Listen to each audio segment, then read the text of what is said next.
நம்முடைய அன்றாட வாழ்க்கை ஒரே மாதிரியாக சலிப்பாக இருப்பதாக நம்மில் பலர் அடிக்கடி குறைபட்டுக் கொள்கிறோம்.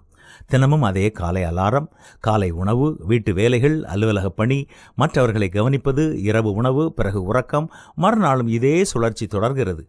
ஆனால் இந்த தொடர்ச்சியான வாழ்க்கையில் இருக்கும் நிம்மதியை பற்றி நாம் எப்போதாவது சிந்தித்து இருக்கிறோமா? எந்த விதமான பெரிய பாதிப்புகளோ அல்லது கசப்பான அதிர்வுகளோ இல்லாமல் ஒவ்வொரு நாளும் அமைதியாக கடந்து போவது நாம் பெற்ற ஆசீர்வாதம் அல்லவா? வீட்டு வாழ்க்கையின் இந்த எளிய சுழற்சியை நாம் நேசிக்க வேண்டும். குடும்பத்தை கவனிப்பது, சமைப்பது, வீட்டை பராமரிப்பது போன்ற சாதாரண வேலைகள் உண்மையிலேயே ஒரு பெரிய வரம். இரவில் தலையணையில் தலை சாய்க்கும் போது நாளைக்கும் என்னுடைய வாழ்க்கை இவ்வளவு நிம்மதியாகத்தான் இருக்கும் என்று உறுதியாக தெரிந்திருப்பது ஒரு மிகப்பெரிய பரிசு அல்லவா? இது உலகில் பலருக்கு கிடைப்பதில்லை. குழப்பங்களும் கஷ்டங்களும் நிறைந்த இந்த உலகில் உங்களுக்கு ஒரு நிலையான அமைதியான வாழ்க்கை அமைந்திருந்தால் நீங்கள் ஒரு பொக்கிஷத்தை வைத்திருக்கிறீர்கள் என்று அர்த்தம். இந்த அமைதியான வாழ்க்கையில் இருக்கும் அழகை உணருங்கள். அதற்காக அடிக்கடி ஆண்டவருக்கு நாம் நன்றி கூற வேண்டும். வேதம் சொல்வதை கவனியுங்கள்.